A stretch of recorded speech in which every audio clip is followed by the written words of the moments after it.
41 വർഷമായി. അന്ന് സമസ്ത ഒന്നായിരുന്നു, ലീഗ് ഒന്നായിരുന്നു. അന്ന് കായിക മേഖലത്ത് മുഹമ്മദ് ഇസ്മായിൽ സാഹിബ് മഞ്ചേരിയിൽ മത്സരിക്കുമ്പോൾ അദ്ദേഹം കാല് കുത്താതെ അവിടെ ജയിച്ചു പോകാറുണ്ട്. ആ സമയത്തായിരുന്നു തങ്ങളുടെ ഫോട്ടോ പല സ്ഥലത്തും വെച്ചതായി കണ്ടതുകൊണ്ട് ശംസുൽ ഉലമ, ലോകം അറിയപ്പെടുന്ന പണ്ഡിതൻ, എൻ്റെ ഉസ്താദ് കൂടിയായ ശംസുൽ ഉലമ പെട്ടെന്നൊരിക്കൽ ഞങ്ങളുടെ കോഴിക്കോടുള്ള അരിപ്പിടിയിൽ വന്നു ഉപ്പയെ കണ്ടു.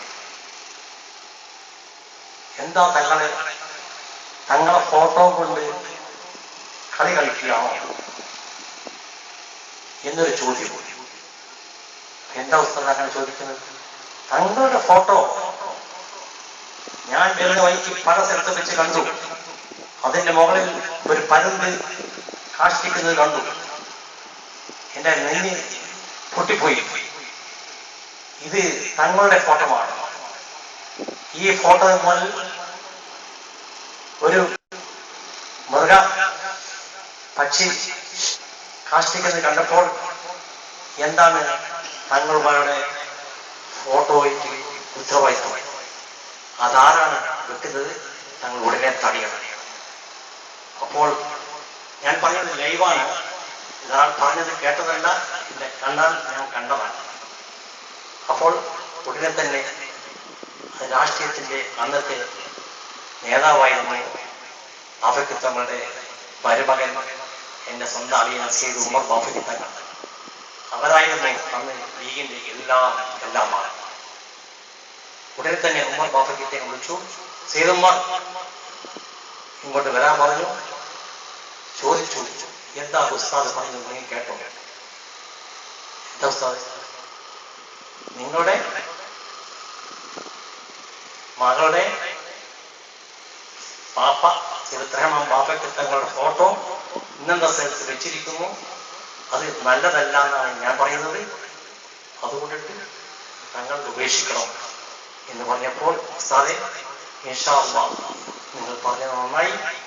ഇപ്പോൾ വെച്ചത് വെച്ച് ഇനി മേലാൽ വെക്കാൻ പാടില്ലാന്ന് നാളത്തെ പത്രത്തിൽ കൊടുക്കണമെന്ന് പറഞ്ഞു.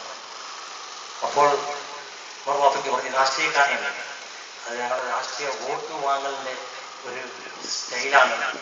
അതിങ്ങനെ ഫോട്ടോ കണ്ടാൽ കുറച്ച് വോട്ട് അധികം കിട്ടും, അത് ആളുകൾക്ക് കുറച്ച് മനസ്സിന് ബോധം വരും. എന്നാൽ എൻ്റെ ഫോട്ടോ കണ്ട് കളിക്കേണ്ട മോനെ ഇല്ല എന്ന് പറഞ്ഞു. അന്ന് നിർത്തി. ഇപ്പോൾ രാഷ്ട്രീയക്കാർ മാത്രമല്ല, ആ ശംസുൽ ഉലമ നടത്തുന്ന, അവരോട് യോജിക്കുന്ന ഉസ്താദന്മാരടക്കം ബാഫക്കി തങ്ങളിൽ മാത്രമല്ല, മമ്പർ തങ്ങൾ വരെ ഫോട്ടോ പല സ്ഥലത്തും കാണാം. അള്ളാഹ് കാത്തുരക്ഷിക്കട്ടെ. കാരണം ഇതാരാണ് ആരോട് പറയാതിരിക്കുക? ആരാണ് പറയുക? ഞാനിപ്പോൾ വളരെ ഗൗരവമായി ഒരു സ്റ്റേജ് കിട്ടിയപ്പോൾ ഇപ്പൊ വരുമ്പോൾ കണ്ട കാഴ്ചയാണ് ഞാൻ പറയുന്നത്. അതുകൊണ്ട് എൻ്റെ പ്രിയപ്പെട്ട സുഹൃത്തുക്കളെ, ഉലമാക്കളെ, രാഷ്ട്രീയ നേതാക്കന്മാരെ, എൻ്റെ വാപ്പയുടെ ഫോട്ടോ വെച്ച് നിങ്ങൾ അങ്ങനെ കളിക്കുകയാണെങ്കിൽ അല്ലാഹു തആല ആ കളി വേറെ ഏതെങ്കിലും തിരിച്ചു പോകുമോ എന്ന് ഭയമാകുന്നു. എൻ്റെ വീട്ടിൽ ഞാൻ തിരൂരിൽ വന്നിട്ട് 35 വർഷവുമായി. എൻ്റെ രാജ്യം കല്യാണിയാണെങ്കിലും ഞാൻ കല്യാണം കഴിച്ചത് തിരൂർ താണൂരിലാണ്. എൻ്റെ വാപ്പയുടെ കല്യാണം എൻ്റെ ഉമ്മ താണൂർക്കാരത്തിലാണ്. അങ്ങനെ താണൂരുമായി ബന്ധപ്പെട്ടപ്പോൾ ഞാൻ തിരൂരിൽ വന്ന് ഒരു വീടുണ്ടാക്കി. അപ്പൊ എനിക്ക് വളരെ ആഗ്രഹം, എൻ്റെ വാപ്പയുടെ ഫോട്ടോ മുന്നാലെ വെക്കണം. ഞാൻ നല്ല ഫ്രെയിം ചെയ്തു, നല്ല ഒരാശാരിയെ വിളിച്ചു. മഹത്തായി എൻ്റെ വീടിന്റെ മുന്നേ തന്നെ അത് പതിച്ചു. അത് ഫ്രെയിമെല്ലാം മഹത്തായി ആശാരി തന്നെ വന്ന് നല്ല സ്ക്രൂ കൊണ്ട് പൊട്ടി അണിയിൽ വെച്ചു. ഞങ്ങൾ കിടന്നുറങ്ങി. കാലത്ത് എഴുന്നേറ്റപ്പോൾ ആ ഫോട്ടോ നിലത്ത് വീണ് കിടക്കും. ഫ്രെയിമൊന്നും ഉടഞ്ഞിട്ടില്ല, ഫോട്ടോ നിലത്ത്. അന്ന് രാത്രി ഞാൻ കനാവിൽ കാണാൻ സാധിച്ചു. നിന്നോട് ഞാൻ പറഞ്ഞിട്ടില്ലേ ഫോട്ടോ എൻ്റെത് വെക്കരുത്, പിന്നെ എന്തിനു വെച്ചു? അന്ന് മുതൽ ഞങ്ങളുടെ വീട്ടിൽ ഒരു വീട്ടിലും ഒരാളുടെ ഫോട്ടോ വെക്കാറില്ല. ആൽബത്തിൽ വെച്ചോടി അത് ആൽബത്തിൽ വെക്കാറുമുണ്ട്. അതല്ലാതെ വേറൊരു സ്ഥലത്ത് കാണുകയും ഇന്ന് ലോകത്തിന്റെ കേരളത്തിന്റെ നാനാഭാഗത്തും നമ്മുടെ ആലിമികളുടെയും സാദാത്തുകളുടെയും എല്ലാം ഫോട്ടോ പ്രദർശനം ചെയ്ത് അതുകൊണ്ടിട്ട് മുതലെടുക്കുന്നു. പ്രിയപ്പെട്ട ഉലമാക്കളെ, രാഷ്ട്രീയ നേതാക്കന്മാരെ, അതുകൊണ്ട് ഒരു ഉറുപ്പിന്റെ മുതൽ കിട്ടുകയില്ല. അവർ മനസ്സുകൊണ്ട് ശപിക്കും. ആ ശാപം നിങ്ങൾ ആരും ഏക്കണ്ട എന്നാണ് എനിക്ക് പറയാനുള്ളത്. പത്രക്കാരുണ്ടെങ്കിൽ എഴുതിക്കോളി, ഒരു വിരോധവുമില്ല. ഞാൻ എൻ്റെ സ്വന്തം, ആരും പറഞ്ഞിട്ട് പറഞ്ഞതല്ല, എൻ്റെ സ്വന്തം മനസ്സിൽ ആഗ്രഹിച്ചിട്ട് പറഞ്ഞതാണ്. എൻ്റെ ഉപ്പയുടെ ഫോട്ടോ വെച്ചപ്പോൾ മറ്റു ഉപ്പമാരുടെയും മറ്റു ഉസ്താദുമാരുടെയും ഫോട്ടോ വെക്കൽ നല്ലതല്ല. അത് നല്ലതാണെങ്കിൽ നിങ്ങൾ എന്നോട് വന്ന് പറയൂ, ഞങ്ങൾ അത് ഇന്നതുകൊണ്ടാണ് വെച്ചത് എന്ന് പറഞ്ഞ് മനസ്സിലാക്കി തന്നാൽ ഞാൻ കേൾക്കാം. അതല്ലാതെ കാലത്തോളം നിങ്ങൾക്കാർക്കും പൊരുത്തമല്ല. അതുകൊണ്ട് അല്ലാഹു സുബ്ഹാനഹു വ തആല അങ്ങനെയുള്ള ഫോട്ടോകൾ എടുക്കാനും ഇനിമേൽ ആ ഫോട്ടോ വെക്കാതിരിക്കാനും അവർ നിങ്ങൾക്കെല്ലാം തൗഫീഖ് ചെയ്ത് തരട്ടെ എന്ന് പ്രാർത്ഥിക്കുന്നു.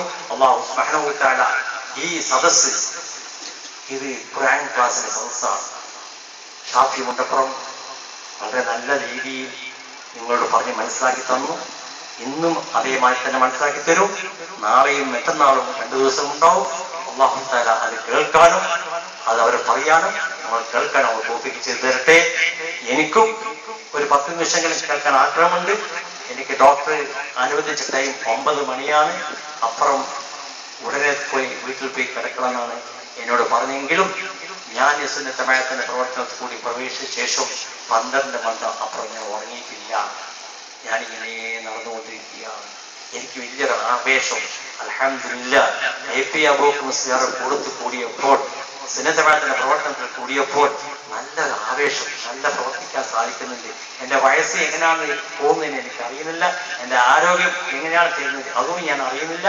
എനിക്ക് ഡോക്ടർ പലതും വിലക്കിയെങ്കിലും എനിക്ക് ഇവിടെ എല്ലാം വന്നപ്പോൾ എന്തിനാണ് ഞാൻ എഴുതുന്നത്?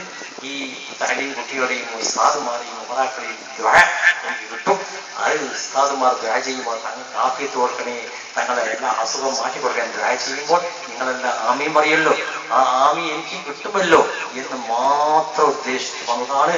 അല്ലാഹു തആല എനിക്കുള്ള എല്ലാ അസുഖത്തെയും എല്ലാ റാഹത്തായി സന്തോഷിച്ച് വളരെ ആയുസ്സോടുകൂടി ദീർഘായുസ്സോടുകൂടി നിങ്ങളോടുകൂടി ഒത്തി പ്രവർത്തിക്കാൻ തൗഫീഖ് ചെയ്തു തരട്ടെ എന്ന് പ്രത്യേകം ഷാഫി മുണ്ടപ്പുറ ഉസ്താദിനോട് പ്രത്യേകം ഞാൻ ഉപദേശിക്കുകയും അദ്ദേഹം എനിക്ക് വേണ്ടി പ്രാർത്ഥിക്കുമെന്നുള്ള ഉറപ്പ് എനിക്കുണ്ട്.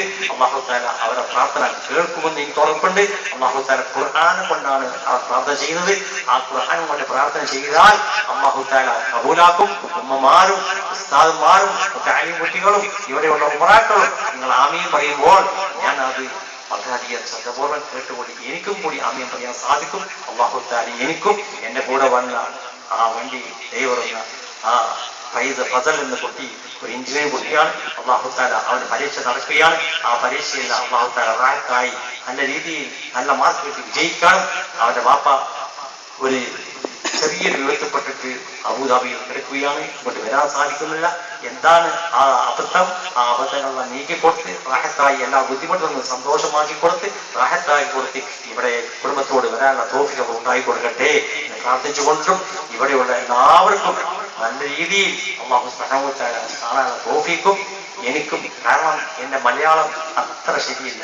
ഞാൻ എപ്പോഴും പറയാറുണ്ട്, മാപ്പ് പറയാറുണ്ട്. കാരണം 10-35 വർഷം മലേഷ്യയിലായ കാരണത്താൽ മലയാളത്തിന് കുറച്ച് പിശക് തോന്നുന്നുണ്ട്. അതെന്തെങ്കിലും തെറ്റുണ്ടെങ്കിൽ മാപ്പാക്കി തരും ഇൻഷാ അല്ലാഹ്. ഷാഫി മുണ്ടപ്പുറം അതിനോട് മുമ്പ് CH മുതുവായ ഞാൻ പ്രസംഗിക്കുമ്പോൾ എൻ്റെ പ്രസംഗത്തിൽ എൻ്റെ തെറ്റ് കണ്ടാൽ മൂപ്പർ തന്നെ തെറ്റി തിരുത്തി അത് സംസാരിക്കാറാണ്. അതേമാതിരി തന്നെ എന്തെങ്കിലും തെറ്റുണ്ടെങ്കിൽ ഷാഫി ഉസ്താദ് അത് തെറ്റി തിരുത്തി അത് നല്ല റാഹത്തായി നിങ്ങൾക്ക് പറഞ്ഞ് മനസ്സിലാക്കി തരുന്നത് ഞാൻ പ്രതീക്ഷിക്കുന്നു. അല്ലാഹു തആല ഈ സംരംഭം റാഹത്തായി 8 2 മണിക്കൂർ റാഹത്തായിട്ട് അവർ പറയണം, ഞാനെ റാഹത്താകുകയുള്ളൂ. അല്ലാഹു തആല ഈ സംരംഭം സന്തോഷമാക്കി തന്നെ അവർ ഉപയോഗിച്ച് തരട്ടെ. അത് കേൾക്കാനുള്ള തോന്നുന്നു ഉണ്ടാക്കി തരട്ടെ. അള്ളാഹു തആല നമുക്ക് ആയുസ്സും ആഫിയത്തും പ്രദാനം ചെയ്തു തരട്ടെ. എല്ലാ അസുഖങ്ങളെയും എല്ലാ ബുദ്ധിമുട്ടുകളെയും അള്ളാഹു തആല മാറ്റി തരണം ചെയ്ത് കിഡ്നി പോലത്തെ ക്യാൻസർ പോലത്തെ രോഗങ്ങൾ എല്ലാ പലർക്കുമുണ്ട്. അള്ളാഹു തആല അങ്ങനത്തെ രോഗങ്ങൾ രക്ഷപ്പെടുത്തിക്കൊണ്ട് അവസാനം മരിക്കുമ്പോൾ ലാ ഇലാഹ ഇല്ലല്ലാഹ് മുഹമ്മദ് റസൂലുള്ളാഹി മരിക്കാനുള്ള തോഫീഖ് ഉണ്ടാക്കി തരട്ടെ എന്ന് പ്രാർത്ഥിച്ചുകൊണ്ട് ഈ സംരംഭം ഉദ്ഘാടനം ചെയ്തതായി പ്രഖ്യാപിക്കുന്നു. ബിസ്മില്ലാഹിർ റഹ്മാനിർ റഹീം. അസ്സലാമു അലൈക്കും വറഹ്മത്തുള്ളാഹി വബറകാതുഹു.